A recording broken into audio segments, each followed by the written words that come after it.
নগরীর প্রধান সড়কে কচ্ছপ গতিতে চলছে যানবাহন, মোড়ে মোড়ে অটোরিকশার জটলা।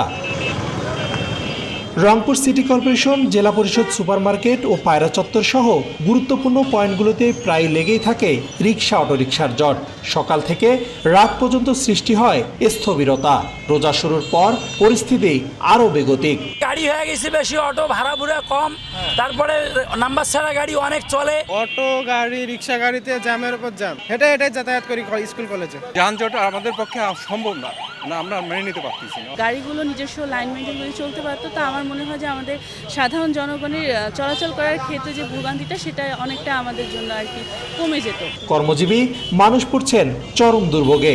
কর্মস্থলে পৌঁছতে সময় লাগছে দ্বিগুণেরও বেশি।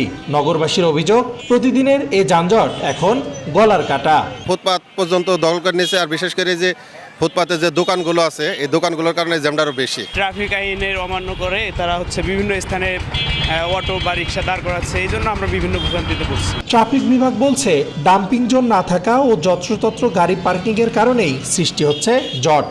তবে পরিস্থিতি নিয়ন্ত্রণে কাজ করছে পুলিশ। হয় আপনার কোতোয়ালি থানা ডাম্পিং গ্রাউন্ডে পাঠাতে হবে, নতুবা তাজহাট থানা। দূরত্বের কারণে একটা গাড়ি সেখানে ডাম্পিংয়ে দিয়ে আসা এবং একজন ফোর্স সেখানে এনগেজ করার কারণে এই যে আমার একজন জনবল সে যাচ্ছে এবং আসতেছে, এই যাওয়া আসার কারণে একটা লম্বা সময় লেগে যাচ্ছে। ডাম্পিং যদি কাছাকাছি হতো তাহলে হয়তো আরও বেশি গতিতে কাজটা করা যেত। রংপুর মহানগরে 1 লাখের বেশি অটোরিকশা চললেও অনুমোদন রয়েছে মাত্র 8,500-এর। রেদওয়ান হিমেল, সময় সংবাদ, রংপুর।